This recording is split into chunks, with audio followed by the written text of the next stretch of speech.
পিতা যদি সব সম্পত্তি এক সন্তানকে লিখে দেন তবে বাকি সন্তানদের করণীয়।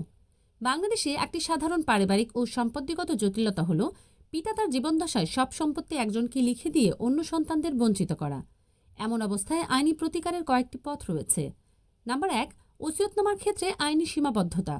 মুসলিম উত্তরাধিকার আইন অনুযায়ী একজন ব্যক্তি তার সম্পত্তির সর্বোচ্চ 3/1 ওসিয়ত করতে পারেন, তাও অন্য সকল ওয়ারিসদের সম্পত্তিতে।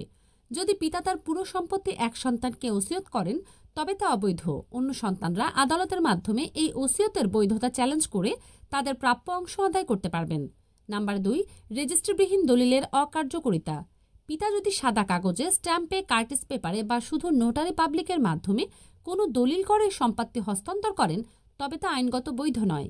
এই ধরনের দলিলের ভিত্তিতে কেউ জমির মালিকানা দাবি করতে পারে না, বরং বঞ্চিত ওয়ারিশরা সহজেই তা বাতিল করতে পারেন।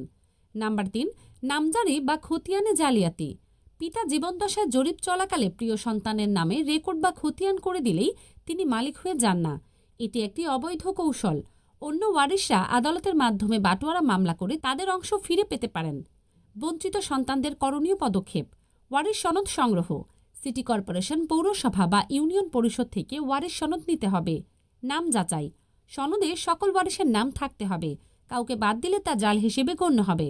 বাটোয়ারা মামলা: একজন অভিজ্ঞ সিভিল লয়ারের মাধ্যমে আদালতে বাটোয়ারা মামলা করতে হবে।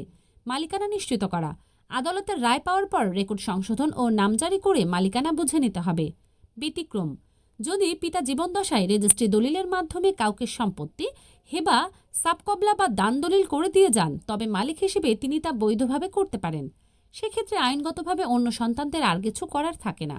সারসংক্ষেপ: পিতা আইনসম্মত উপায়ে কাউকে সম্পত্তি দিলে তা কার্যকর হবে, তবে কোনো বেআইনি বা ভুল পন্থায় অন্য সন্তানদের বঞ্চিত করলে তারা অবশ্যই আইনের সহায়তা নিতে পারেন।